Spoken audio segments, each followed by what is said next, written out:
Você já está cansado de ir de van, vans e de bicicleta? Já foi tanto que agora espera que venham te encontrar? Seus problemas acabaram. Arrasta pra cima que eu vou te ensinar como sair da van pro Mevan. Sentar e esperar que vinde, amados meus. KKKKKK. Brincadeirinha. Desculpe-nos pelo erro. Nossa equipe de TI já está trabalhando na solução do problema. Antes, apenas gostaríamos de informar que o pastor Felipe não teve nada a ver com isso. Luiz Hermínio é marido, pai, avô, escritor e o pastor fundador do Mevan, o Ministério de Missões Evangelísticas Vinde Amados Meus. Porém, preferimos o apresentar como um homem comum, vivendo de forma comum, mas com um coração extremamente quebrantado perante o Senhor. Sua vida tem testificado às nações e nutrido diversos ministérios no Brasil e no mundo. Por meio de sua devoção, tem contribuído para que filhos e órfãos criem e restabeleçam a compreensão acerca do Pai. Há anos dedica sua vida a galgar uma vaga na maior torcida do Brasil, o Flamengo. Contudo, diante do excesso de títulos e da longa lista de espera, ainda não atingiu este tão sonhado objetivo. Por isso, o seu grande martírio é ser fluminense. Portanto, e apesar dos pesares, recebam, com muito carinho, Luiz Hermínio.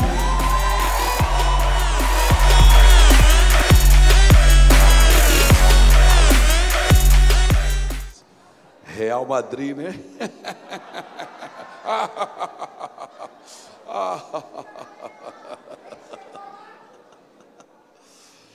Boa noite, irmãos.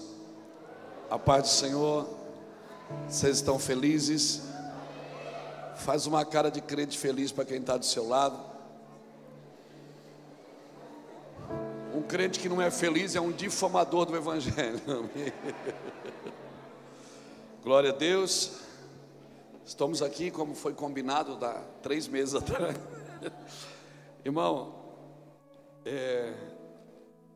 eu não sei se eu estava com senso de revelação aguçado hoje, mas como começou a dar tudo errado no voo, na chegada, no almoço, eu digo, quer ver como eu vou ter que pregar ainda hoje? E eu sei que até no final o Felipe consegue convencer a gente, né? Por isso que quando a gente não queria fazer nada para o Felipe, a gente não falava. Eu não me encontrava com ele, porque eu sabia que se eu olhasse para ele, ele me convencia. Verdade, quando ele queria uma coisa, ele ia para cima de mim, e eu disse, pai, eu não posso agora, eu já nem olhava, porque se eu olhasse, ele me convencia. Não tem som aqui, mano. Glória a Deus. E nós estamos felizes, estamos num batidão aí desde sexta-feira. Ministrei sexta a tarde inteira, atendi pastor a tarde inteira. Sábado no café lá em Itajaí, domingo na igreja, segunda em Alphaville em São Paulo, terça à noite, quarta de manhã em Campinas, ontem à noite em Itupeva, hoje aqui, amanhã, sábado de manhã, depois nós vamos embora, domingo vamos para os Estados Unidos, mais 10 dias, todo dia. Você não pode reclamar daquilo que você orou para acontecer. Você não pode reclamar daquilo que você pediu para Deus que Ele fizesse. E nós não estamos cansados, eu e Iraci, a gente está feliz. A obra de Deus não nos cansa, amém? O que cansa é quando você faz a sua obra. A obra de Deus, ela enriquece e não acrescenta dores. Como disse o Brunão aqui, a moeda do reino é o sangue, e o idioma do reino é a honra. O dinheiro é a parte mais barata do reino. Então, se nós somos chamados para o reino de Deus, eu acredito que Deus vai nos capacitar para isso. Estou muito feliz de estar aqui com o Felipe, com a Josi, com toda essa equipe de obreiros, pastores, com o Brunão, esse cara sensacional, essa equipe maravilhosa que tem tocado o Brasil com tanta dignidade, com tanta honra ao Senhor. Estou com uma palavra no meu coração assim meia forte.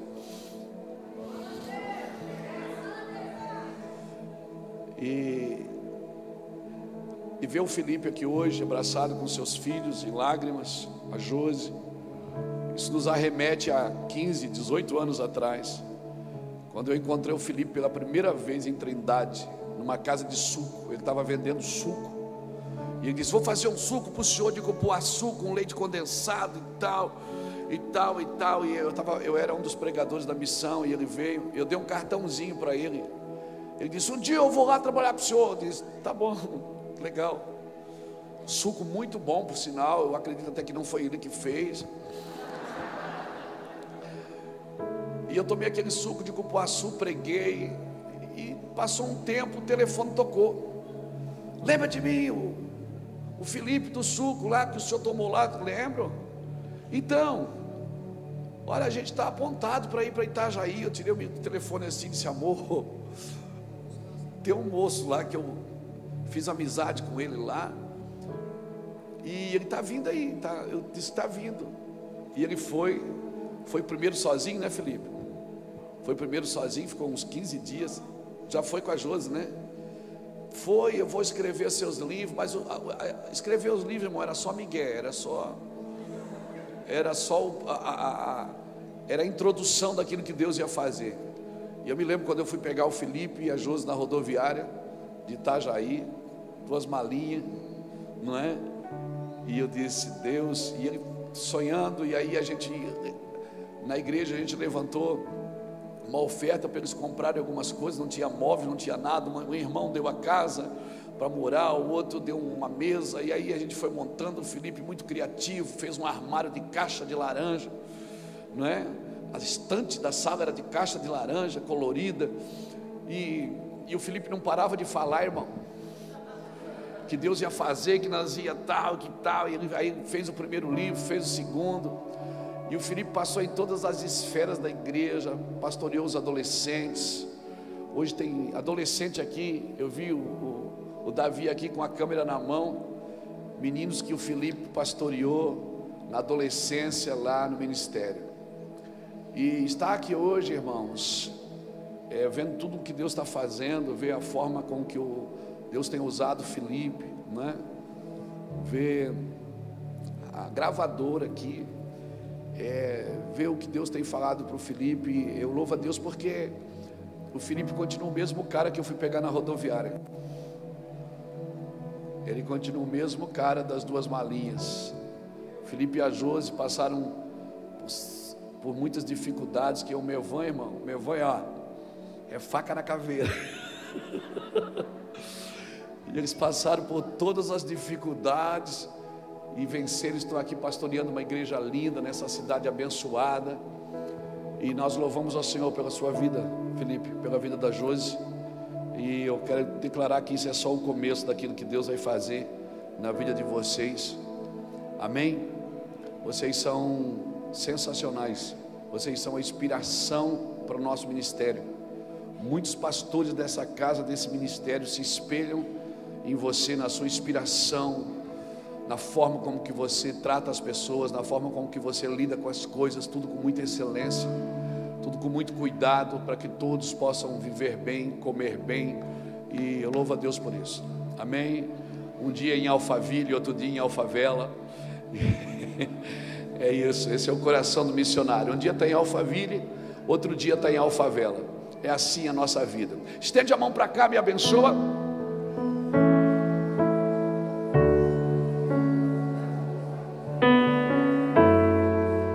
Obrigado, Jesus, por essa noite. Nós estamos aqui debaixo da Tua palavra, debaixo do Teu favor, debaixo da Tua unção. E nós não queremos outra coisa, nós queremos a Tua presença. Sentimos ela, apalpamos ela desde a hora que chegamos aqui, Senhor. Sabemos que tudo que está sendo feito aqui tem como o Senhor como fundamento.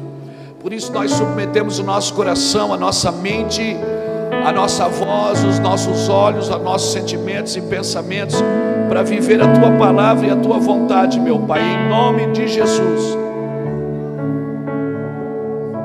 Nós Te louvamos, Te glorificamos. Amém.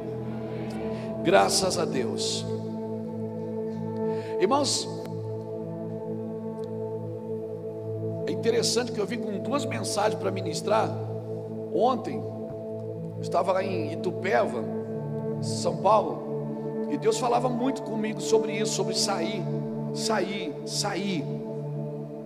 Preparar o coração para sair. Porque se você olhar apostolicamente e biblicamente, hoje a nossa nomenclatura apostólica, ela é o apóstolo que envia. Mas os apóstolos da Bíblia, eles não enviavam, eles iam. Eles eram enviados. Você vai ver Atos capítulo 13, por exemplo, mestres e profetas enviando apóstolos. Os apóstolos eram enviados, ou seja, eles eram desprendidos de tudo que eles estavam fazendo na sua realidade presente. Eu estou com essa palavra no meu coração já há alguns dias, sabe? E eu quero soltar ela aqui nessa noite. A minha oração é que Deus te pegue por dentro. Então, diga para o irmão que está do seu lado: se você tem juízo, é melhor você ir embora agora, porque Deus vai te pegar aqui hoje, meu irmão. Aleluia, glória a Jesus. Abra sua Bíblia comigo em Números capítulo 33. Vamos começar por Números.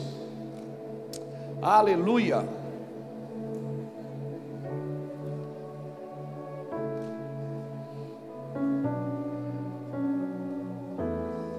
Está comigo o pastor Cristiano, é um dos pastores do Mevan, nos assessora diretamente, cuida da gente. E a gente está feliz por estar servindo junto no ministério. Números 33 diz assim: são estas caminhadas dos filhos de Israel que saíram da terra do Egito, segundo os seus exércitos, sobre as ordens de Moisés e Arão. Escreveu Moisés as suas saídas. Algumas traduções diz: registrou Moisés as suas saídas. Caminhada após caminhada, conforme o mandado do Senhor. E são estas as suas caminhadas, segundo as suas saídas. E partiram, pois, de Ramessés, ou Ramessés, no 15º dia do primeiro mês, no dia seguinte ao dia da Páscoa. Saíram os filhos de Israel corajosamente aos olhos de todos os egípcios, enquanto estes sepultavam, olha isso, enquanto estes sepultavam todos os seus primogênitos, a quem o Senhor havia ferido entre eles. Também contra os deuses executou juízo. Aleluia. Mas agora eu quero que você preste atenção no versículo 1. São estas caminhadas dos filhos de Israel que saíram da terra do Egito, segundo os seus. A minha pergunta é: era o exército ou eram escravos? Faraó via como escravo, mas Deus via como exército. Eles trabalhavam no Egito como escravo, mas para Deus eles eram um exército. Querido, se você for aquilo que as pessoas desejam que você seja, você nunca será ninguém. Você precisa ser aquilo que Deus chamou você para ser. Moisés, se você ler o Números capítulo 33, você vai ver uma coisa. No capítulo 33 inteiro de Números, você vai ver Moisés registrando as saídas. E saíram daqui e foram para lá. E saíram, e saíram, e saíram. Deus não mandou registrar as entradas, Deus mandou registrar as saídas. Porque eles sempre saíam e não sabiam aonde iam pisar depois. Eles estavam saindo debaixo de uma revelação.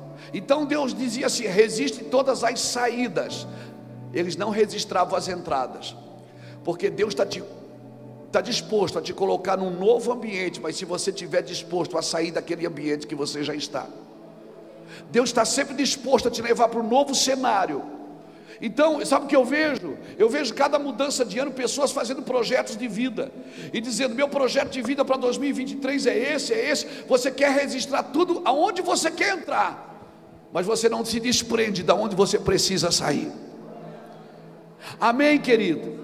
A minha oração é que a gente acorde para começar a registrar os lugares que a gente precisa sair, as prisões que nós entramos, as culpas que nós entramos, os medos que nós entramos.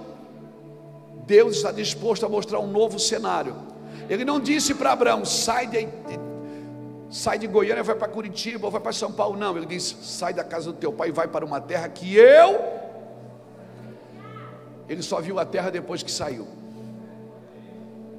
Ele só viu depois que saiu. Sabe o que eu vejo? Nós estamos chegando num tempo, irmão, que um novo êxodo está se instalando na nossa nação. Um novo êxodo. Eu vejo um novo êxodo se instalando no Brasil. Amém? E não é de pessoas religiosamente corretas, porque não adianta eu ser religiosamente correto e intencionalmente profano. Eu preciso ser intencionalmente correto, porque a cura de Deus para a minha vida sempre é de dentro para fora. Nós cantamos isso: de dentro para fora. É sempre de dentro para fora. A religião sempre trabalha de fora para dentro, para ajustar você de fora para dentro. Mas Deus sempre trabalha em você de dentro para fora. Rios de água viva fluirão do seu interior. Jesus disse isso: quem crê em mim, rios de água viva fluirão do seu interior. A cura sempre é de dentro, nunca é de fora. A religião é um meio frustrado que algumas pessoas encontraram para doutrinar o amor de Deus. Não, querido, não adianta você querer estudar Deus, botar Deus numa maca, abrir ele no meio e fazer a anatomia de Deus. Vamos estudar a Deus. Deus não se estuda, se experimenta. Provar e ver de que o Senhor é bom. Você tem que provar dele, você tem que comer dele. Depois que você experimentar, certamente você vai querer estudar tudo que está relacionado a ele. Então, querido, Deus está nos chamando nesse tempo por um posicionamento, ou talvez por um reposicionamento. E eu vou te falar uma coisa: se eu não me reposicionar por honra, eu vou ter que me reposicionar por dor. E eu estou falando isso na inauguração de uma igreja, né? Que legal. Mensagem bem gostosa, né, Felipe? Bem leve. Aleluia. E eu não estou aqui nesses dias para levantar altares de protestos. Eu acho que esse tempo de levantar altares de protesto acabou. Não são tempo de levantar altares de protesto. Eu estava levantando muitos altares de protesto ao longo da minha vida. O Espírito Santo falou assim: não levante mais altares de protesto, levante altares de adoração para mim, porque um altar de adoração para mim vai protestar contra todos os outros altares. Amém, querido? Então nós precisamos entender isso. Lidere para ir. Cutuca alguém que está do seu lado e diga: lidere para ir. Lidere para ir. Se prepare. Quanto mais você cresce, eu e Iraci, a gente está vivendo o melhor tempo da nossa vida lá em Itajaí. O melhor tempo. A igreja não para de crescer, o ministério não para de crescer. Acabamos de comprar um terreno enorme para fazer a igreja, coisa linda, gente do Brasil e do mundo batendo lá. Todo dia eu atendo o pastor o dia inteiro e todo dia. E aí agora Deus está dizendo: chegou a hora de soltar um pouco e ir andando. Eu digo: Deus, eu trabalhei para a vida inteira para isso. Sabe o que eu aprendi? Que Deus primeiro enche o barco para você e depois tira você do barco. É uma coisa terrível. Deus não tira você do barco porque está vazio, Ele tira porque está cheio. Não é? É frustrante às vezes. Deus te abençoa, te abençoa, te abençoa. Daqui a pouco Ele diz: deixa tudo e segue-me. Você já viu que Deus está disposto a te dar tudo que você estiver disposto a devolver? Então é tempo de segurar as coisas de mão abertas, irmãos. Segure tudo de mão aberta. Por favor, não se prenda a nada que você está fazendo agora, porque o que você está fazendo agora é só um prelúdio para aquilo que você vai fazer daqui a um tempo. Faça tudo com excelência, com nobreza, mas não se prenda a nada. Amém? Amém, querido? Não se prenda a nada. Às vezes nós temos tanta ânsia de chegar que a gente vai criando falsas linhas de chegada para poder chegar. Cheguei, não chegou. Desfrute da jornada. Jesus não disse: quando você chegar eu estarei com você. Ele disse: eu estarei com você todos os dias da sua vida até a consumação do século. Ele estava dizendo: eu estarei com você na jornada. É na jornada, é no cotidiano, é no dia a dia. Eu vou estar com você na formação e na deformação. Sabe o que eu tenho aprendido? Que Deus não me abençoa quando Ele dá, Ele me abençoa quando Ele tira. Por isso que eu nunca vou na Bíblia tirar nada dela. Eu sempre deixo a Bíblia tirar alguma coisa de mim. Sempre que eu abro as Escrituras, ela está tirando algo de mim, me tornando mais parecido com Jesus. Porque o que importa nesses dias não é o que eu estou fazendo, é o que eu estou me tornando por aquilo que eu estou fazendo. Eu estou me tornando alguém mais parecido com Cristo. Eu estou me tornando alguém mais parecido com a glória de Cristo. Eu estou me tornando alguém mais generoso, alguém melhor, alguém mais nobre. Amém? Pastor, mas a gente vai ter que perder então? Meu irmão, só tem sentimento de perda quem tem sentimento de posse. Amém? É as crianças que se grudam em tudo e dizem: é meu, é meu, é meu. Amém? A linguagem do céu não é meu, é nosso. Quando Deus cria, Ele diz: façamos. Ele pluraliza a criação. Quando Deus age em algum lugar, sempre é coletivizando tudo. E se Deus dá revelação para um, tem a ver com o coletivo. Tem coisa que Deus só fala com a gente. Você está lá no quarto, como disse o Brunão aqui, você vai para ver Deus. Não, você vai para Deus te ver. Tem coisa que você lá, você não leva uma lista de compra. Você não vai lá fazer negócios. Você vai para ouvir a Deus. Você não vai dar conselho para Deus como se Ele não soubesse o que fazer. Mas quando você está lá, que a vida de Deus vai sendo construída na sua vida, meu irmão, tem muita coisa que você valoriza que você vai começar a desvalorizar. E tem muita coisa que você nunca valorizou que você vai começar a valorizar. Eu tenho certeza disso. Eu tenho certeza. Irmãos, a consciência de pertencimento é diferente do sentimento de posse. Nós pertencemos a Cristo. Nós somos de Cristo. Eu sinto fortemente um novo êxodo, uma nova vivência, uma nova retirada de pessoas do meio de um povo para trazer um avanço. E essa nova retirada de pessoas, ela precisa de novas mentes, novas vozes. Amém, irmãos? De uma reformulação, fazendo coisas novas sem menosprezar os marcos antigos. Deus está fazendo algo novo. Por quê, pastor? Por causa daquilo que Ele está por fazer, eu preciso estar ciente. E por isso é muito importante que eu não esteja apegado ao que eu estou fazendo agora. Embora seja grande, seja lindo. Meu Deus, o senhor está falando isso no dia da inauguração de uma igreja? Sim. Nós entendemos que Deus não deu a igreja para pastores, Ele deu pastores para a igreja. Nós somos do corpo. Tem coisa que Deus fala com Felipe, tem coisa que Deus fala comigo, fala com Bruno, fala com João, mas tem coisas que Deus só fala quando nos reunimos como corpo. Tem coisas que Deus só fala quando o corpo está acionado, quando a igreja está acionada. Amém? Eu não sei quanto a você, mas eu quero ter um relacionamento íntimo com Deus. Eu estou com fome do Senhor.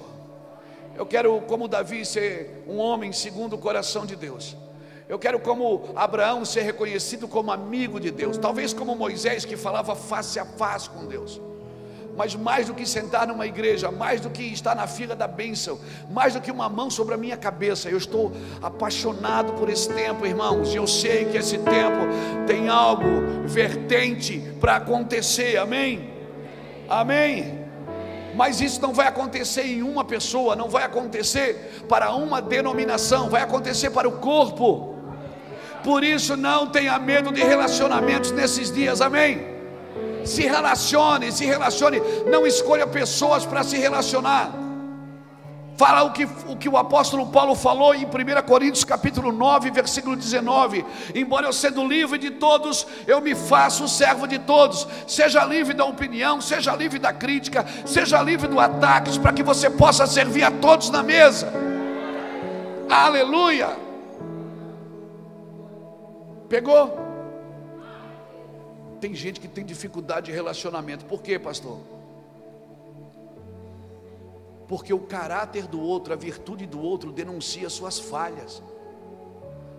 Por isso a igreja, irmão, a igreja é cheia de ex aqui. Tem gente que diz: eu não vou mais na igreja, estou frustrado com a igreja. Mas você é a igreja, meu filho. É pedra ralando pedra. A igreja não é feita de tijolo, que é tudo do mesmo naipe. Não, é aqui é pedra. Tem pedra comprida, pedra redonda, pedra quadrada, pedra bicuda, olha aqui, pedra áspera. E uma pedra tem que se encaixar na outra. Amém? Isso aqui não é feito de tijolo, não, é de pedra. Deus não aceitava adoração em altares de tijolos. O altar tinha que ser de pedra. E sabe de uma coisa? A pedra não podia ter barulho de martelo no templo. O barulho de martelo era lá na pedreira.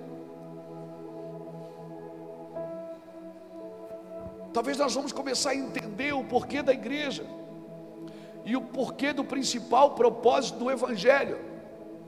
Irmãos, o principal propósito do evangelho não é te poupar do sofrimento presente, é te poupar do sofrimento eterno. O principal propósito do evangelho não é te poupar do sofrimento agora. Não, pastor, mas eu estou na igreja para parar de sofrer. Não. Se eu quero parar de sofrer, eu tenho que parar de fingir. Por quê, pastor? Porque gente normal sofre. Gente normal passa peleja, gente normal passa luta, gente normal tem problema, gente normal é traída, gente normal ama, é frustrada. Seja bem-vindo ao mundo normal de Jesus. Aleluia. Eu não sou ideal, eu sou normal. Deus não procura pessoas ideais que se encaixem a uma formatação evangeliquez. Não.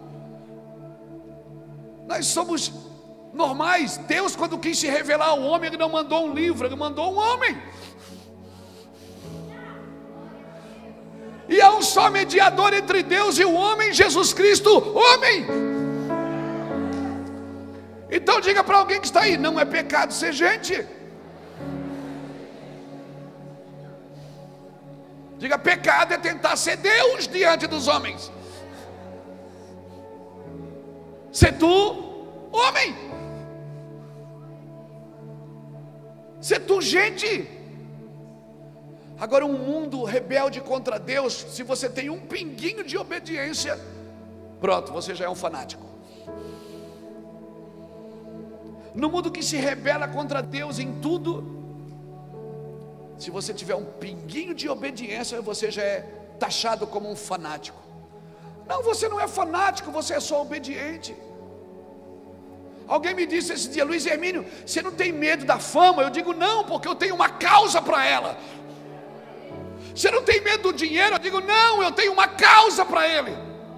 E se Deus te deixar conhecido no mundo, quem vai ficar conhecido é Ele, porque eu tenho uma causa para isso. Aleluia. Mas pastor, aquele homem, depois que enriqueceu, desviou. O dinheiro não desvia você, ele só revela quem você sempre foi.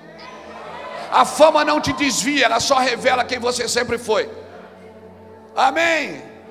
Eu conheço muita gente famosa que está em lágrimas. Aleluia. Aleluia. Agora saiba, a popularidade não nos protege, o que nos protege é a missão. A popularidade empurrava Jesus para o trono, mas a missão empurrava ele para a cruz.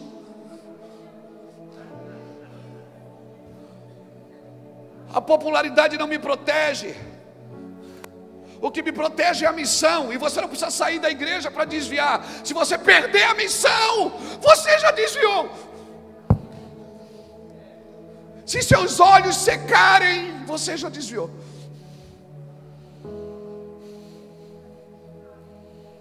Essa é a hora que você diz, ai, aleluia.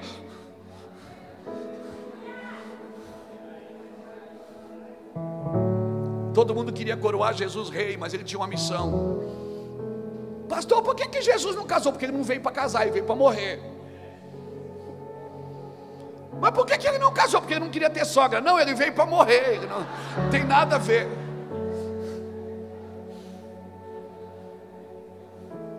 Ele veio para morrer na cruz. E ele cumpriu o seu papel, irmãos. Ele cumpriu o seu papel. Você tem uma missão. Deus não improvisou com você. Deus não tem um plano B para você. Deus só tem um plano A. Amém? Amém? Vai chegar a hora que você vai ter que entrar no cenário de Cristo, irmãos.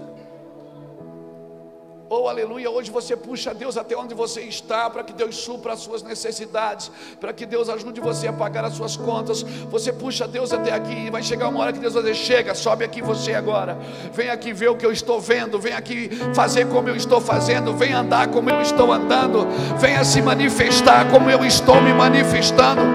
Oh, alguém está me entendendo aqui? Aleluia. Sabe, essa passagem me assusta muito, muito, porque enquanto o povo estava saindo alegre para o deserto, para cumprir um propósito com seus filhos, netos, eles olharam para trás, os egípcios estavam enterrando os seus primogênitos. Ou seja, eles estavam saindo de um lugar para um futuro promissor na presença de Deus, enquanto o Egito estava perdendo a próxima geração. Enquanto o Egito estava perdendo os seus primogênitos, a quem Deus tem promessas de porção dobrada. Cada praga do Egito, irmão, apontava para um Deus do Egito. Cada praga que Deus trazia, estava dizendo, esse Deus não tem poder para destruir você, para tirar vocês daí. Irmãos, ele executou juízo contra os falsos deuses. Deixa eu te falar uma coisa, a praga também é para denunciar e derrubar os falsos deuses. A praga também serve para Deus tirar tudo aquilo que é fake, tudo aquilo que não está no padrão de Deus, porque aqueles deuses que os egípcios confiavam não podia protegê-los. Eu e você precisamos construir algo para o futuro. Por isso não dá para responder somente à necessidade presente. Quer saber de uma coisa? Deus não investe em necessidade, necessidade Deus supre. Deus não investe em ambição, ambição Deus abate. Deus investe em arrependimento. Um coração contrito e abatido não desprezará o Senhor. Amém, irmãos? Aleluia. Eu oro para que a igreja volte a chorar por Cristo. Eu oro para que a igreja volte a se apaixonar por cada detalhe de Cristo.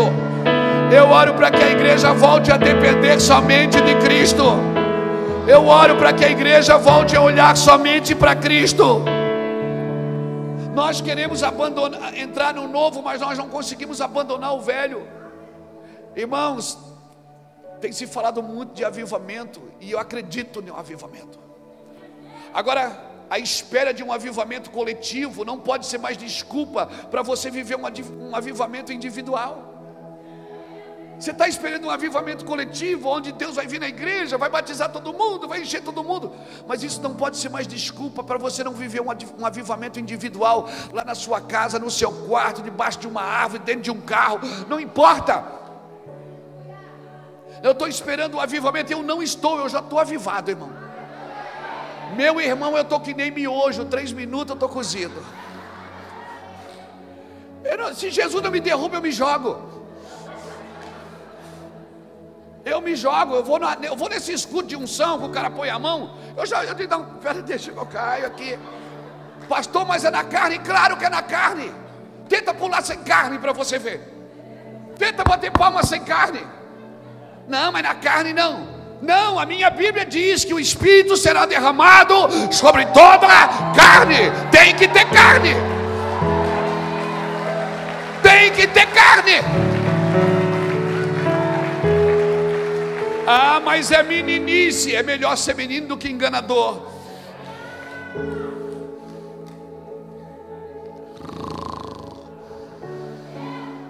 Pegou?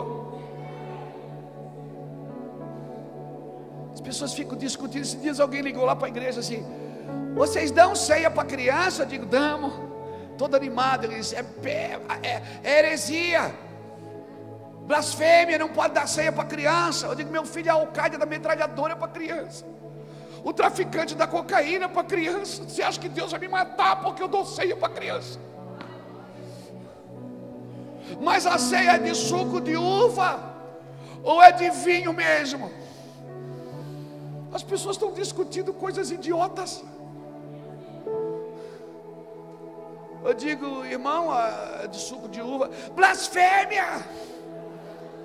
Eu digo: meu irmão, na África nós já tivemos que fazer ceia com água de coco e banana, porque a gente queria ensinar uma tribo como cear. Não tinha pão e não tinha vinho. Então pega a banana, eis o corpo do cordeiro. Pega a água de coco, aqui o sangue do cordeiro. Comam e bebam, em nome de Jesus. Eu vou te falar, porque tentar explicar quem Deus é o que sobra para quem não vive com Ele. Tentar explicar Deus é só o que sobra para quem não tem. O que eu falei mesmo? Tentar explicar a Deus é só o que sobra para quem não vive com Ele. Você tem que provar, meu filho. E não adianta. Se você provou, não adianta você tentar explicar para quem não provou. Porque para quem crê, nenhuma explicação é necessária. Agora, para quem não crê, nenhuma é suficiente. Ou você pula, ou você pula, ou você mergulha, ou você mergulha, ou você entra, ou você não entra. Eu e assim estava aqui prestando atenção nas meninas. Ela estava chorando, uma chora, daí uma hora para outra, a outra que está chorando, ela chora também. Aí a outra chorou, olhou para a outra, chorou também. Aí disse: viu, amor? Elas ficam olhando uma para a outra e elas começam a chorar. Disse: é isso que acontece num ambiente de quebrantamento. Agora, num ambiente de fogo, se um estiver queimando, o que acontece se o outro olha? Num ambiente de glória, se um estiver queimando, Deus não precisa de muita gente não, irmão, é um ou dois. É um ou dois incendiado, é um ou dois que crê, não precisa de muita gente.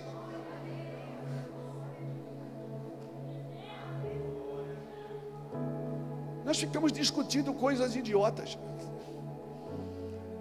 coisas que não influem, não contribuem, nem auxiliam, coisas que não vai mudar a vida de ninguém, Felipe.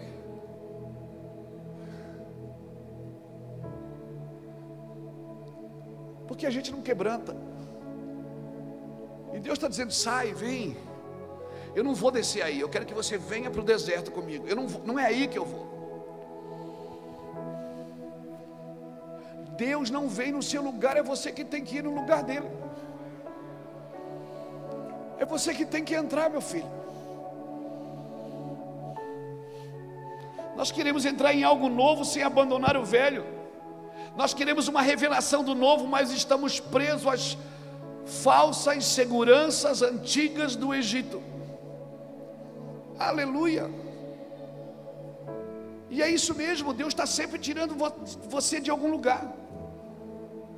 Eu não estou falando só de lugar físico, irmãos, estou falando de lugar, de entranhas que você entrou e você não sai, de coisas que você determinou para a sua vida e você não sai. Já mudou a forma de fazer, já mudou o jeito, irmão. Eu sou bisneto de crente, o meu bisavô era presbiteriano, o meu bisavô tinha uma fazenda, o meu avô tinha uma chácara, o meu pai tinha uma horta, eu tenho um abridor de lata, e o meu filho tem um aplicativo do iFood.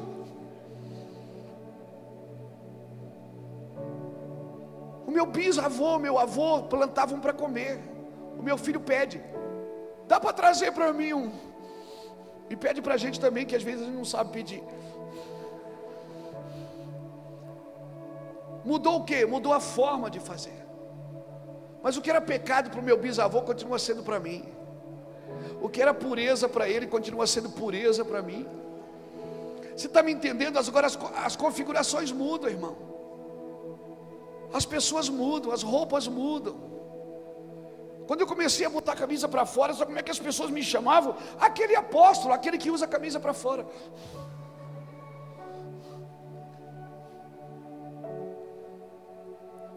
Porque eu era muito magrelo, botava a camisa para dentro, botava um blazer, um terno, parecia o Didi Mocó dos Trapalhões, com aquela ombreira. Eu dizia, meu Deus, virado em cabeça, de frente eu estava de lado eu já tinha ido. Parecia um birimbau. Eu digo, não, cara, eu vou botar a camisa para fora, eu vou ficar só de camisa. E aí, meu Deus, tinha igreja que eu ia pregar, eles perguntavam assim, você não trouxe um paletozinho? Eu disse, trouxe, está dentro do carro. Você não botava? Eu digo, coloca, irmão, sem problema. Você não trouxe gravata? Eu digo, está dentro do carro. Você pode colocar? Eu disse, posso. 10 minutos depois estava todo mundo jogado no chão, sem terno, sem gravata, sem cadeira. Para que essas frescuras, irmão?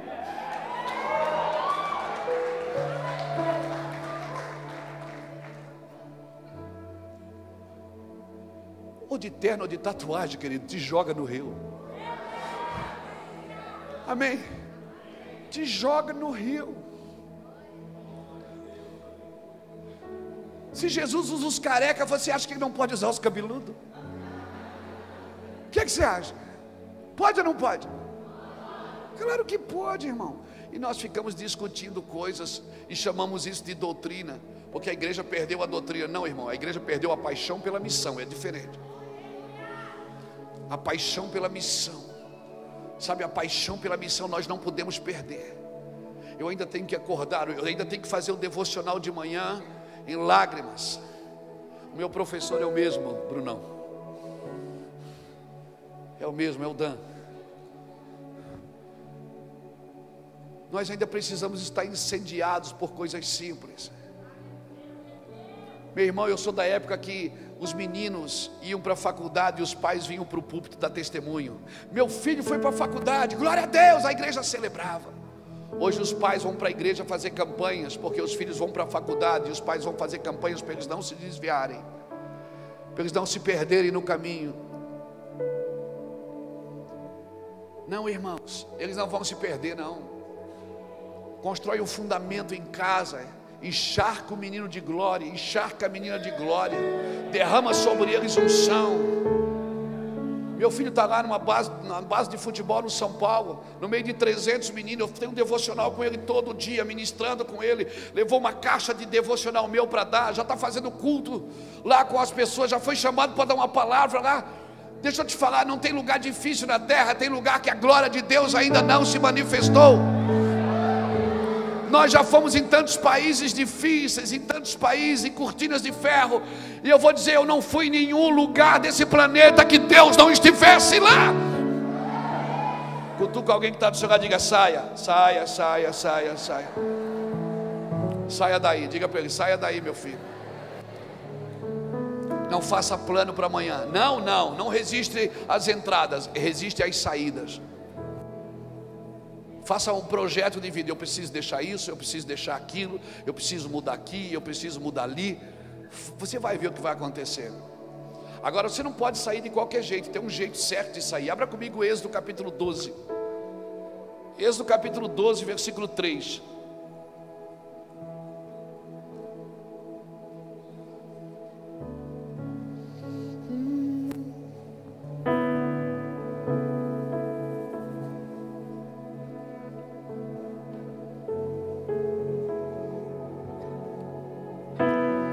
Êxodo 12, versículo 3, diz assim: falai a toda a congregação de Israel, dizendo: aos 10 deste mês, cada um tomará para si um cordeiro segundo a casa dos pais, o cordeiro para cada família. Mas se a família for pequena para um cordeiro, então convidará ele o seu vizinho mais próximo, conforme o número das almas, conforme o que cada um puder comer. Por aí calculareis quanto bastem para o cordeiro. O cordeiro será sem defeito. Macho de 1 ano podereis tomar um cordeiro e um cabrito, e o guardareis até o 14º dia deste mês, e todo o ajuntamento da congregação de Israel o imolará no crepúsculo da tarde. Tomarão do sangue e porão em ambas as ombreiras e nas vergas das portas, nas casas em que comerem. Naquela noite comerão a carne assada no fogo, com pães asmos e ervas amargas, e comerão. Não comereis do animal nada cru, nem cozido em água, porém assado ao fogo, a cabeça, as pernas e a fressura, ou as vísceras, né? Nada deixareis dele até pela manhã. O que porém ficar até pela manhã, queimá-lo-eis. Desta maneira o comereis, com o lombo cingido, sandália nos pés e cajado na mão, comê-lo-ei à pressa. Esta é a Páscoa do Senhor. Porque naquela noite passarei pela terra do Egito, ferirei a terra do Egito todos os primogênitos, desde o homem até o animal, e executarei juízo sobre todos os deuses do Egito. Eu sou o Senhor.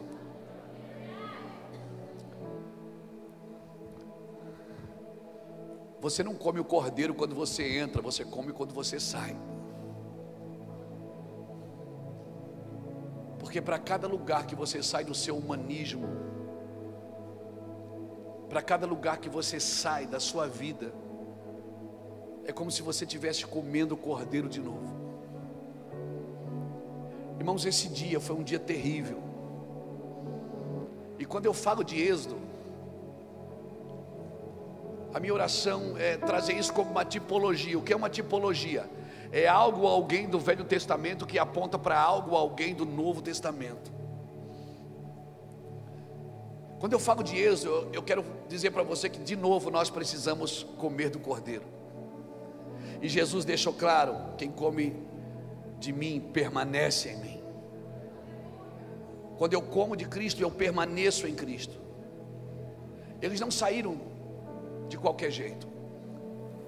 E foi tão terrível porque enquanto eles estavam saindo do Egito, saindo para estar com Deus no deserto,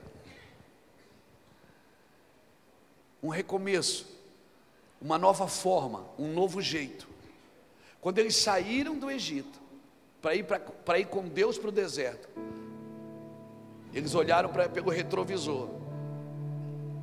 Os egípcios estavam enterrando os seus primogênitos. Ou seja, enquanto eles estavam saindo para um futuro promissor, o lugar que eles estavam deixando não ia ter mais uma descendência. Irmãos, eu não posso estar em lugares, na minha alma, no meu espírito, e até mesmo em territórios aonde compromete a minha descendência. Eu não posso estar em lugares onde a minha descendência é comprometida. Na casa, eles comiam cordeiro, e eles precisavam ser intencionais em servir o cordeiro. Cutuca alguém que está do seu lado e diga: no tempo de praga, o cordeiro é o alimento de cura. Em tempos difíceis, nós precisamos comer do cordeiro. Profetiza para ele, diga: em tempos difíceis, a sua comida é o cordeiro. Então tire os olhos do tempo difícil e coloque os olhos na mesa onde está o cordeiro. O alimento da igreja desses dias é o cordeiro. Talvez a igreja vai ter que parar de falar e mexer com alguns assuntos que distraiu ela por muito tempo, e ela precisa voltar a falar do cordeiro. Amém, irmãos? Você está me entendendo? E eu quero ser intencional para falar isso para você. Eles comiam cordeiro em família. Esse era o cenário da Páscoa, um cenário interessante. As famílias estavam comendo cordeiro para serem livres da praga, porque Deus havia liberado uma sentença: olha, eu vou passar, e vai ser assim que vai acontecer. Matem o cordeiro, passem o sangue na porta, sentem em família para comer do cordeiro. Se a família for pequena, traga outra família, porque não pode sobrar cordeiro na mesa de ninguém. Se tiver sobrando cordeiro na sua mesa, você não está eficaz na obra de Deus. Não pode sobrar cordeiro na mesa de ninguém. Quando o Felipe disse hoje aqui: pastor, prega hoje, pastor, prega hoje. Eu falei: não, Felipe, eu estou cansado, cara, eu prego amanhã. E eu me lembrei quando eu ia na igreja da irmã Vanira. A irmã Vanira, numa igreja que tinha lá em Itajaí, a irmã Vanira era mulher de oração, igreja assim, irmão, 40 pessoas, 30. E eu sentava na primeira fila e ficava olhando assim para a irmã Vanira, para ela passar, olhar para mim e dizer: vamos dar uma oportunidade para o irmão Luiz Hermínio. E ela dava uma oportunidade, quando ela passava o microfone para mim, ela já dizia assim: irmão Luiz, é 5 minutos, tu não enfada, ela dizia. Ela já está na eternidade, glória a Deus. E a irmã Vanira matou muito a fome da gente, abençoou muito a minha vida e a vida da Iraci. Quando eu vendia drogas, a irmã Vanira estava lá dentro de casa fazendo campanha de oração. Campanha de oração, lembra, amor, que ela ia fazer campanha de oração na nossa casa, e eu vendendo drogas. E aí me converti e fui para onde? Fui parar na igreja da irmã Vanira. Eu era o pregador das oportunidades. E eu estava ali doido, dava às vezes 5 minutos para falar, eu misturava tudo, falava tudo, enfiava o microfone dentro da boca, ele está doido. Ninguém entendia nada, eu falava 1 quilo, eles entendiam 100 gramas.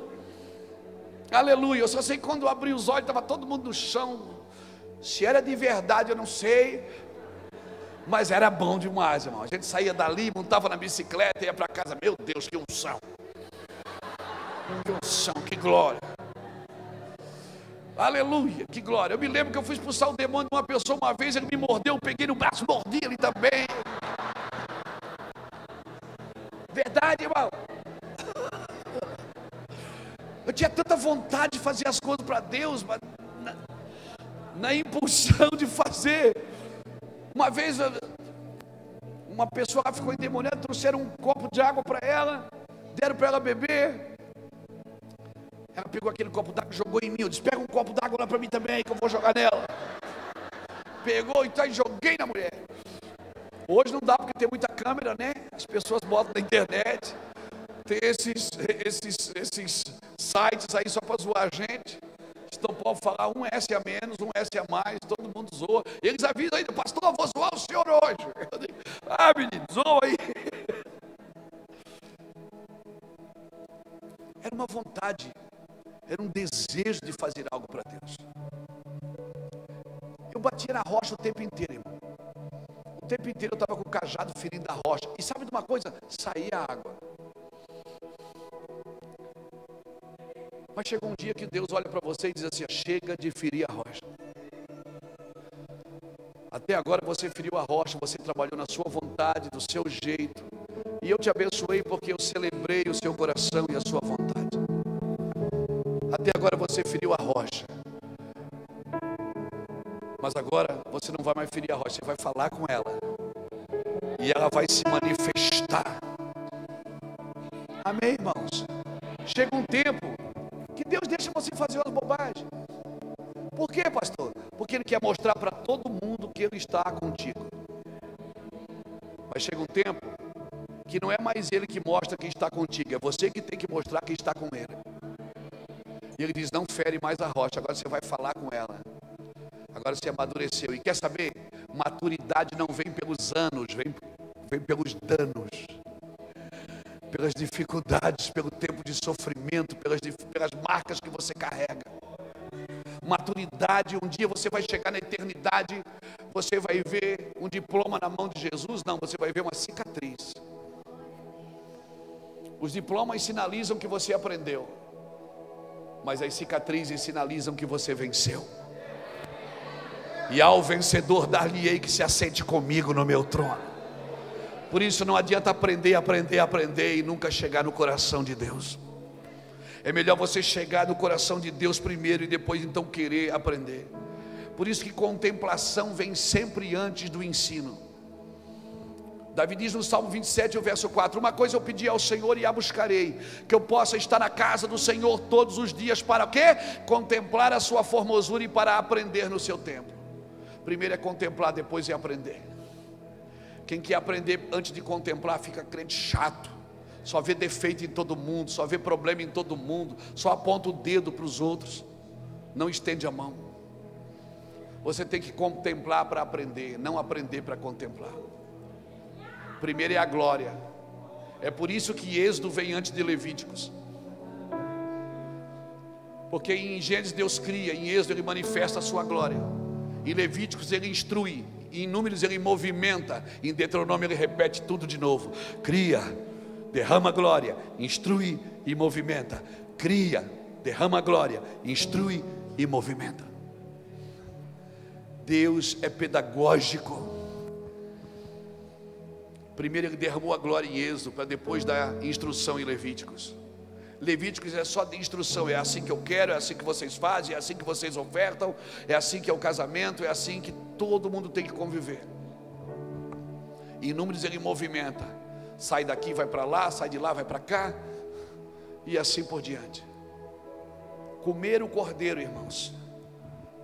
Então eu vou dizer uma coisa para você, querido irmão. Nós estamos em festa hoje aqui. Estamos em festa. Amém? Talvez eu seja a voz chata desta noite, mas um dia os obreiros chegaram em festa, os discípulos chegaram em festa e disseram assim: o senhor viu? Nós oramos, os demônios caíram. E Jesus entrou com eles na festa. Jesus disse: eu vi quando Satanás caiu do céu como um raio. E todo mundo festando. Jesus disse: mas não se alegrem por isso. Se alegrem porque os vossos nomes estão arrolados no céu. Porque a igreja como essa vai ter muitos no seu caminho. Ministérios como esse, Felipe, vai ter muitos. Hoje nós já somos em mais de 1000 igrejas ligadas. Comecei no cilindro de uma bicicleta, mas eu quero dizer, fazem 27 anos, a paixão continua a mesma. Eu ainda estou queimando por Jesus. Eu ainda estou cheio de vontade por Jesus. Aleluia! Ele ainda é tudo que eu tenho. Não se alegrem por isso. Se alegrem porque vocês fizeram um trabalho lindo aqui. Se alegrem. E aí eu sentado aqui e pensando, eu disse: oh Deus, isso é injusto, Senhor. Eu comecei sem nada, o Felipe já está arrebentando. Senhor, o Senhor é meio injusto. Mas eu me lembro que os pais que agregam para os filhos, se a geração do justo é abençoada, a sua descendência será poderosa.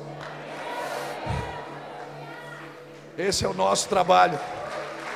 É asfaltar a rua para que outros caminhem mais rápido. Nós somos rio, não somos represa. Nada vai parar em nós. Então se alegrem mesmo, celebrem. Mas segunda-feira está aí e começa tudo de novo. E novas igrejas vão abrir nesse estado, em novas regiões, em novos estados, em novos países, Felipe. E nós vamos estar lá para inaugurar. E tendo que pregar no primeiro dia, porque você não quis, amém? Não tem problema. Vamos para cima, esse é o meu trabalho. Glória a Deus. Então, tempo de praga é o tempo de comer do cordeiro. Não coma de outra coisa, não sente em outra mesa. Veja bem. Jesus estava na mesa do Zaqueu, na mesa de Simão leproso, na mesa da sogra de Pedro. Ele andava em todas as mesas. Mas na hora de construir a mesa dele, ele trouxe só os seus discípulos. Irmão, eu sento na mesa de todo mundo. Eu sento na mesa da política, na mesa da cultura, na mesa da arte. Eu sou chamado para orar por empresário. Eu sou chamado para orar. Esses dias eu sentei do lado de um irmão, um irmão querido. E ele falava comigo: quem é você? Eu digo: eu sou pastor. Ele disse, ele era babalorixá. Sentou do meu lado, todo com aquelas roupas abençoadas. Ele disse: mas você é o pastor? Eu digo: sou. Ele disse: mas você está conversando comigo? Eu disse: mas por quê? Não pode? Ele disse: pode. Dei meu livro para ele, assinei o livro. E ele começou a falar da igreja. Ele disse: lá da minha casa tem uma igreja, mas aquele pastor ora. Dá para ouvir lá de casa os gritos dele. Eu digo: é do lado da casa de alguém. Eu pensei comigo: de lado da casa de todo babalorixá tem um crente orando, estendendo a mão. Irmãos, Deus nos chamou para fazer diferença nesses dias. Vamos sentar em todas as mesas. Amém. Nós precisamos estar em todos os lugares. Nós precisamos afetar todas as áreas de uma sociedade. Amém, irmãos? Agora, quando Jesus construiu a mesa dele, quando ele subiu ao cenáculo, ele só trouxe os seus discípulos. Disse: ó, essa mesa aqui é eu que estou fazendo para vocês, é eu que estou ministrando no coração de vocês. Irmão, eu vou repetir: no tempo de praga você come é do cordeiro, e o cordeiro é sem defeito. O seu cordeiro é sem defeito. No tempo dos levitas, você não matava qualquer cordeiro, pega aquele ali, pega aquele lá, não. O cordeiro tinha que ser sem defeito. O sumo sacerdote pegava o cordeiro, examinava e dizia: olha, esse cordeiro não tem defeito. Examinava tudo. Por que você acha que Pilatos botou Jesus do lado dele e disse: ó, olhando para este homem eu não vejo nele defeito? Pilatos estava dizendo: pode matar o cordeiro, porque o cordeiro não tem defeito. Por que não foi um sacerdote levítico que examinou o cordeiro? Porque Jesus não morreu pelos judeus, ele morreu pelos gentios, precisava ser um líder gentil. Quando Pilatos bota Jesus do lado dele e diz: olha, este homem não vejo defeito nele, sabe o que Pilatos estava dizendo? Pode matar o cordeiro, porque ele não tem defeito. Jesus morreu por mim e por você sem defeito. E é interessante que Jesus e Barrabás, quem você escolhe? Eles escolheram Barrabás, irmãos. Eles negaram Jesus. Não, querido, é porque se eles escolhem Jesus, Barrabás ia morrer. E irmãos, e um homem com defeito não pode morrer por homem sem defeito. Tinha que ser um homem sem defeito. Então se prepare, quanto mais intenso você é em Deus, mais pressão, mais unção. Uma das nossas filhas, a Bruna Carolina, a Bruna uma vez, ela era menina, ela olhou para mim e disse: pai, por que na nossa vida tudo é tão difícil? O senhor é um homem de Deus, a mãe é uma mulher de Deus, o senhor é marido de uma só mulher, e vocês vivem bem, vocês são um casal feliz, a gente está na igreja, nós já crescemos dormindo debaixo dos bancos da igreja, mas para a gente tudo é mais difícil. E ela chorava, a lágrima corria.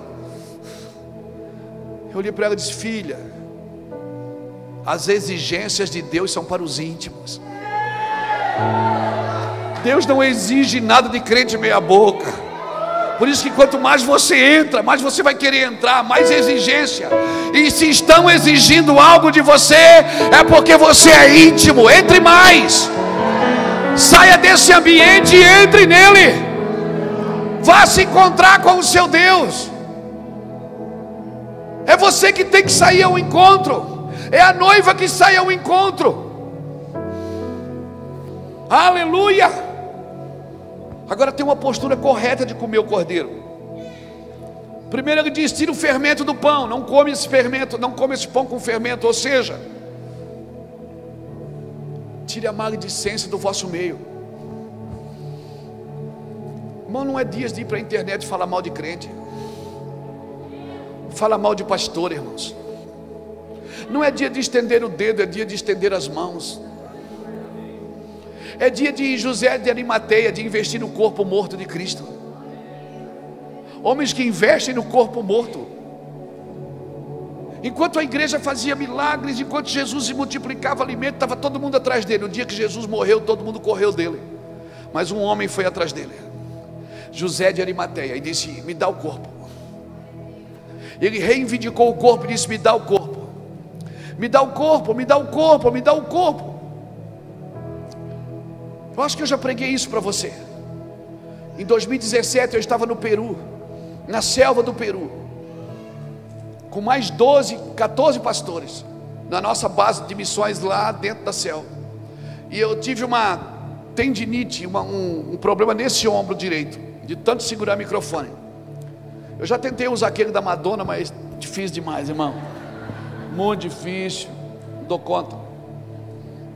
Você não sabe o que faz com a mão, se mete a mão no bolso. Amém. E eu estou lá tomando remédio para dormir, para analgésico, para poder dormir sem dor. Fizeram uma tipóia, penduraram meu braço. Pastor, vamos embora. Mas não tinha como vir embora, a gente está dentro da selva. É um dia, 2 de barco para pegar um avião, para ir para o Peru. Não tem, você não troca uma passagem assim, não é, o lugar não pega internet, é uma loucura. Não, vamos embora. Eu fiquei 5, 7 dias tomando analgésico para poder dormir, da dor. A dor era tanta que atacava aqui a cabeça. Cheguei em Itajaí, fui procurar um médico, e ele me examinou e disse: olha, o senhor tirou de raio-x, ele disse: o senhor está com uma tendinite no ombro inteiro, no ombro direito, que atacou a sua cervical, lesão por esforço repetitivo. A minha mãe diria que é um toxicólogo, né? E aí eu disse: daí, doutor? Ele disse: não, vamos te dar injeção para dor, uma hoje, uma amanhã, uma depois da manhã. Tiramos a dor e a gente começa a fazer uma osteopatia, aplicamos um laser, você vai ficar legal, fica tranquilo. Eu disse: vamos tomar injeção hoje? Ele disse: agora, vou te dar uma injeção para dor. Está doendo? Não está demais. Ele disse: vai dar injeção agora? Eu comecei a tirar a camisa para tomar injeção. Ele disse: não, tira a calça. Eu disse: tira a calça? Ele disse: eu disse: mas está doendo aqui, ó. Ele disse: não, mas você vai tomar a injeção aqui, ó. Irmão, eu baixei a calça, segurei na mesinha. Então veio em mim a palavra do Senhor. Eu não sei como que é com você, mas comigo a palavra do Senhor só vem quando eu estou com as calças na mão. Eu estava ali, e o pior, quando a palavra veio, eu comecei, e o médico com a injeção na mão olhou e disse: ô pastor Luiz, calma, não vai doer nada não, meu irmão. Eu digo: não, doutor, eu não estou orando, eu não estou com medo da injeção não, é que Deus está falando comigo. Ele disse: agora? Eu digo: agora. Deus está falando aqui agora. E ele soltou a injeção numa tigelinha de inox. Eu puxei a calça. Eu disse: o que Deus está falando com você? Eu disse: Deus está falando comigo que Ele vai levantar uma parte sadia do corpo que vai tomar o remédio pela parte doente do corpo. Ele está levantando homens e mulheres que se guardaram, que se protegeram, e não vão ter medo de baixar as suas calças e mostrar a sua nudez, só para tomar o remédio pela parte que se perdeu. Eu vou te falar uma coisa: Deus está levantando no Brasil uma parte do corpo sadia, uma parte do corpo que não tem mais reputação para guardar, que não tem medo de mostrar as suas nádegas, que vai encarnar a mensagem, assim como Isaías, que andou 3 anos com as nádegas de fora para mostrar a nudez de Israel, assim como Ezequiel, que Deus matou a sua esposa para mostrar para Israel que a nação estava morta, assim como Jeremias, que Deus não o permitiu se casar para mostrar para a nação que Deus não se casaria com um lugar corrompido, assim como Oséias, que Deus disse: se case com uma prostituta, gere filhos com ela, depois solte para a prostituição, agora case com ela de novo, para mostrar para a nação que mesmo ela não merecendo, Deus o amava muito. Você está me entendendo, Brasil? Você está me entendendo, Goiânia?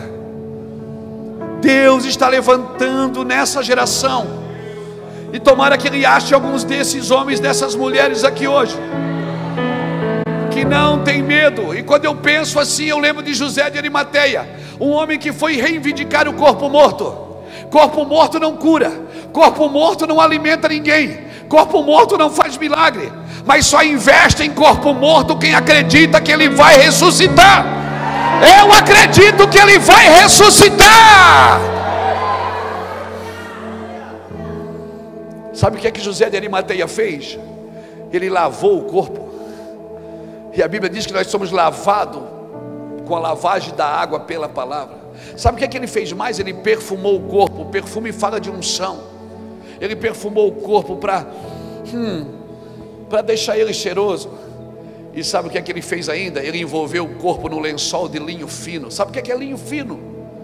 Apocalipse 19, versículo 7 diz: regozijemo-nos e alegremo-nos, porque já a sua noiva se aprontou, foi-lhe dado que se vestisse de linho fino, que são os atos de justiça dos santos. Sabe por que eu não preciso pregar sobre prosperidade? Porque nós pregamos sobre justiça. Se você prega a justiça, a prosperidade acompanha a sua justiça, acompanha a sua generosidade, acompanha o seu entendimento.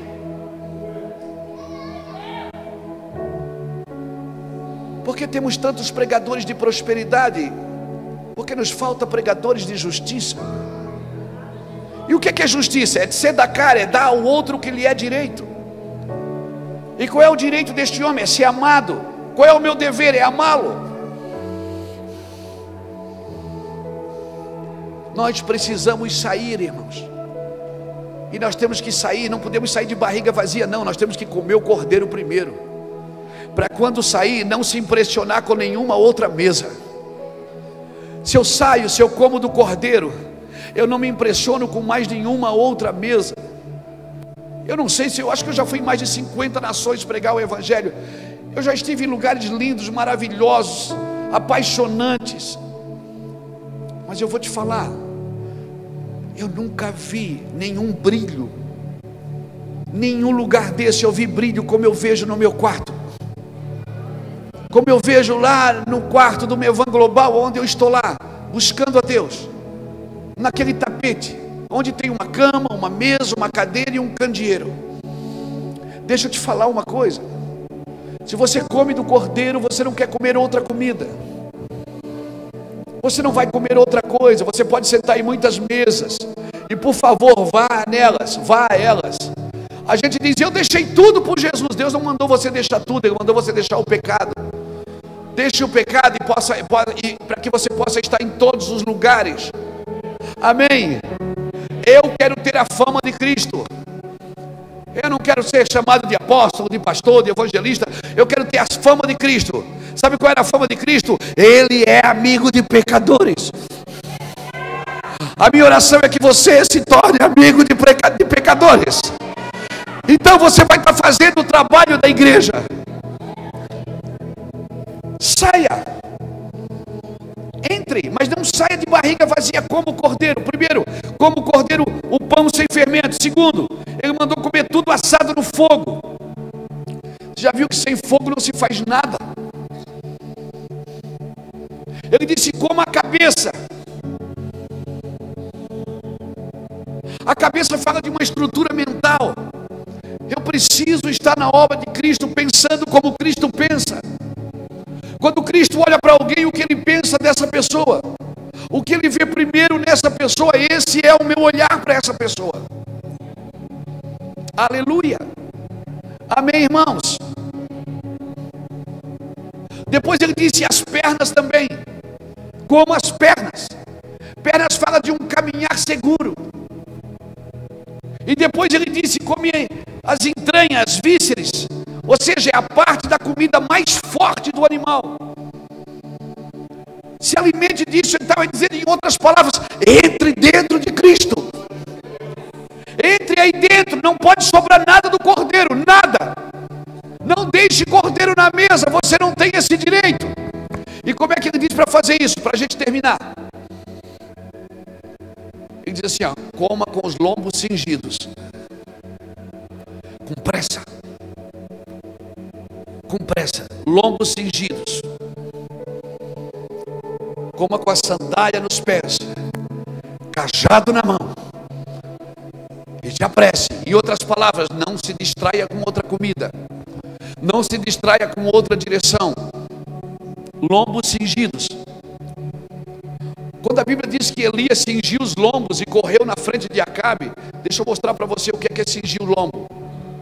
Eles usavam uma capa. Amém? Eles usavam uma capa. Cingir o lombo era prender a capa no cinto, para poder correr e não tropeçar na própria capa. Sabe o que eu aprendo aqui? Que a unção precisa estar presa no cinto, que é a verdade. O cinturão é a verdade. Tem muita gente tropeçando na própria unção. Por quê? Porque a sua unção não está presa na verdade. Eu preciso prender a unção na verdade.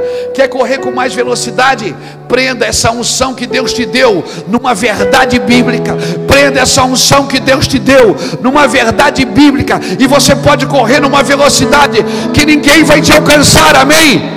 Elias foi pelos montes, Acabe foi com uma carruagem. Elias chegou primeiro, por quê? Porque cingiu os seus lombos. A unção é para a terra, irmão. A unção não é para o céu. Por isso que Elias subiu e a capa caiu. A unção fica. Ande perto de homens e mulheres que carregam uma unção. Uns são, outros não são, mas ande perto de alguém que vai empoderar a sua unção, que vai multiplicar o que você já carrega. É sério, irmãos. Pense nisso. Sandália nos pés é a forma de você comer o cordeiro também. Ele estava dizendo o seguinte: coma esse cordeiro com atenção, não se distraia. Vai para a faculdade, vai, estude, mas não se distraia. Não se distraia. Irmãos, eu tenho esse iPad e mais uns cadernos. Eu devo ter mais ou menos aqui uns 5.000 esboços de mensagem. Eu leio e escrevo todo dia, todo santo dia. E todo dia eu posso abrir uma palavra e pregar o Evangelho. E eu posso pregar nos próximos 5.000 dias sem repetir nada. Mas o que dizer? Por que dizer? Para quem dizer? Eu não quero ser um pregador. Nós precisamos de vozes, não é de pregações. Essa geração não precisa de sermão, precisa de modelos, de exemplos. Aleluia, aleluia, aleluia. Sandália nos pés. E é interessante que o filho pródigo, quando ele volta para casa, o pai põe a sandália nos pés. Quando Moisés chega na presença do pai, o pai diz: tira a sandália dos pés. Para um eles diz: põe a sandália. Para outro eles diz: tira a sandália.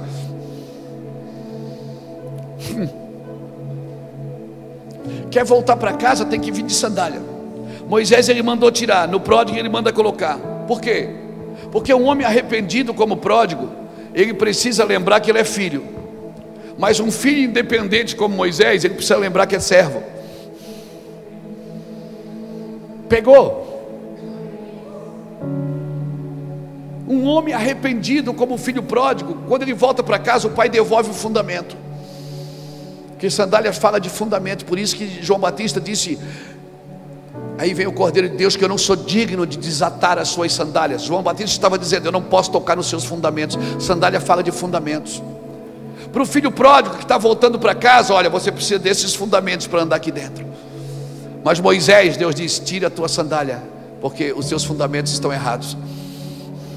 Você não mata quem você quer. Não é do seu jeito, é do meu jeito. Você está entendendo isso, irmãos?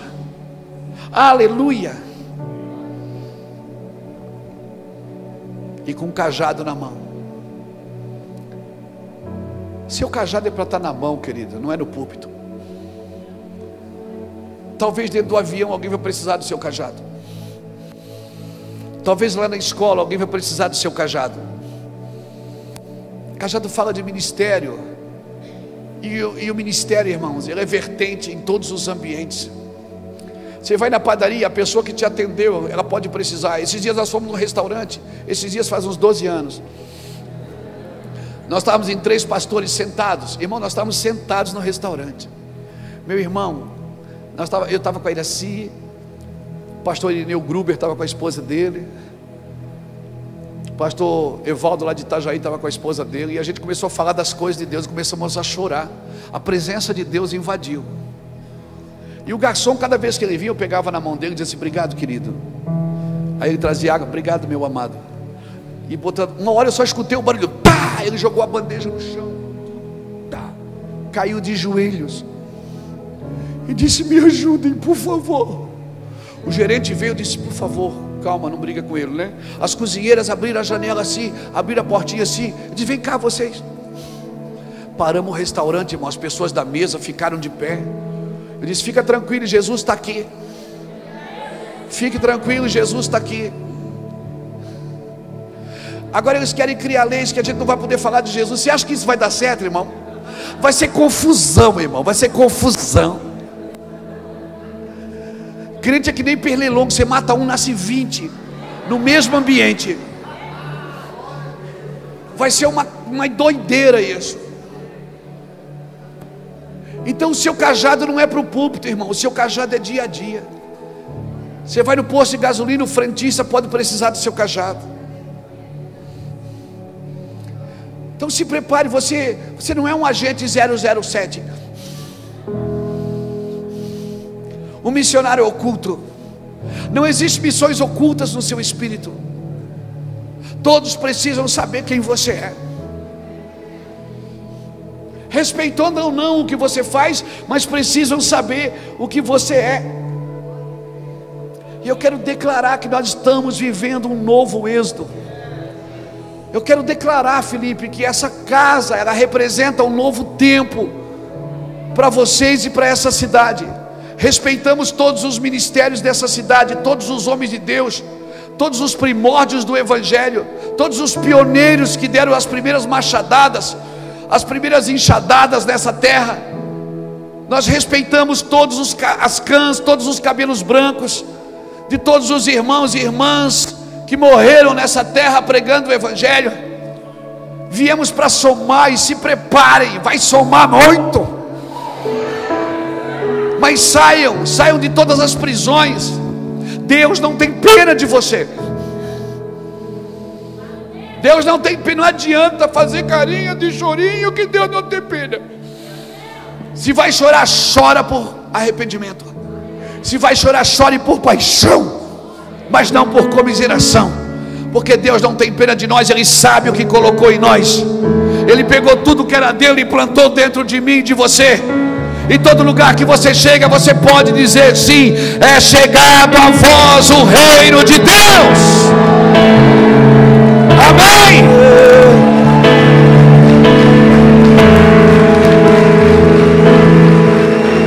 Amém.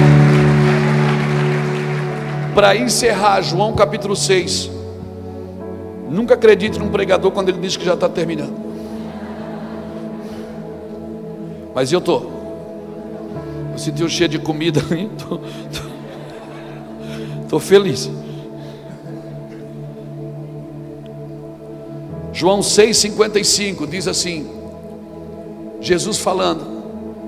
Imagina, o cara fala isso. Eles achavam que ele era um canibal, porque ele diz assim, pois a minha carne, João 6,55, pois a minha carne é verdadeiramente comida, e o meu sangue é verdadeiramente bebida. Quem comer a minha carne e beber o meu sangue, permanece em mim e eu nele. Assim como o Pai que vive me enviou, e igualmente eu vivo pelo Pai, também quem de mim se alimenta, por mim viverá. Quem de mim se alimenta, por mim viverá. É por isso que ele espirava o cabeção. Ele dizia: esse cara é louco, está mandando comer a carne dele. Deixa eu te falar. E o problema é que quando alguém peca na igreja, a primeira coisa que a gente tira dele é a ceia.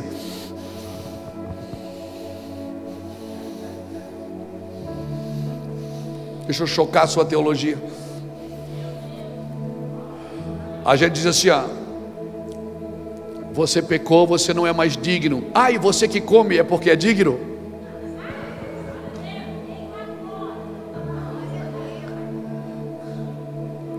Mas a Bíblia diz que quem come do pão e bebe do vinho indignamente, come e bebe para a sua própria perdição. A palavra indignamente não está no pronome pessoal, não está falando de uma pessoa indigna, está falando de uma forma coletiva, indigna de fazer. Por isso que há entre vós fracos, doentes e muitos que dormem, porque não discernem o que é corpo.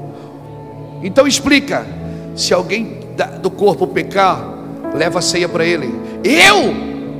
Mas ele pecou muito, leva um pão enorme.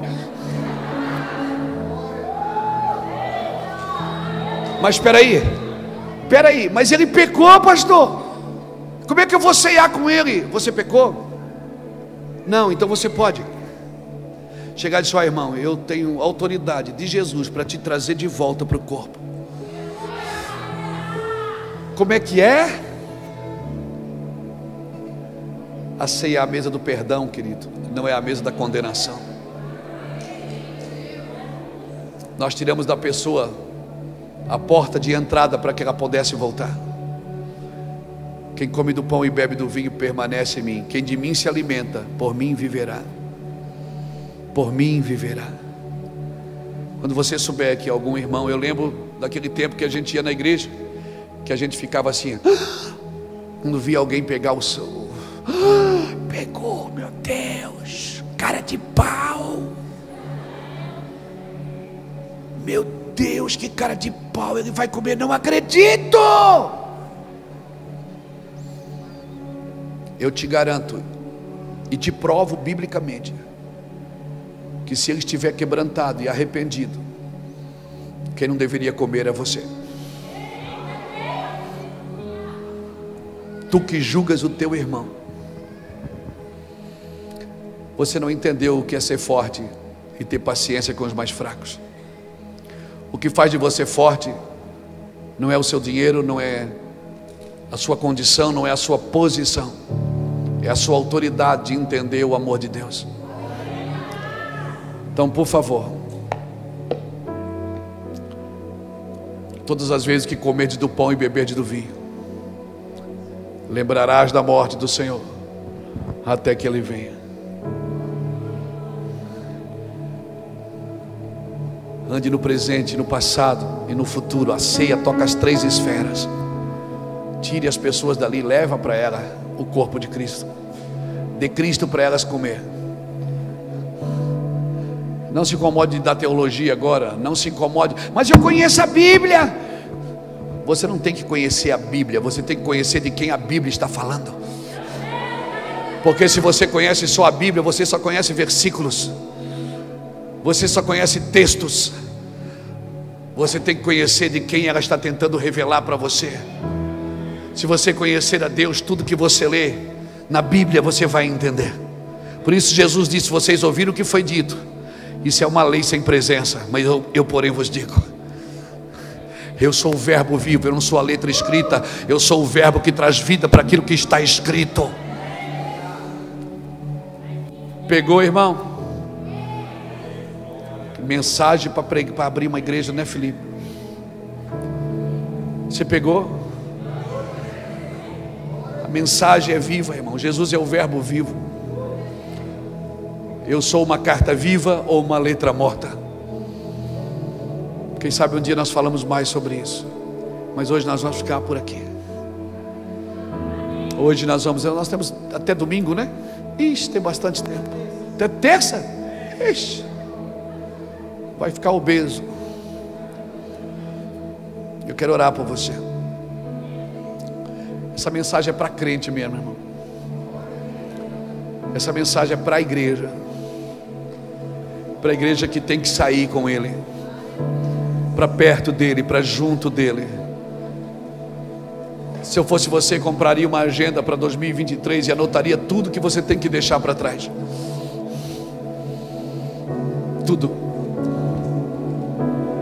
Tudo que você precisa deixar para trás.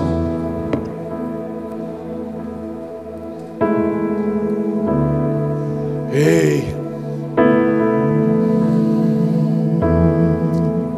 eu não sei se dá para chamar para frente, que você já está na frente, né?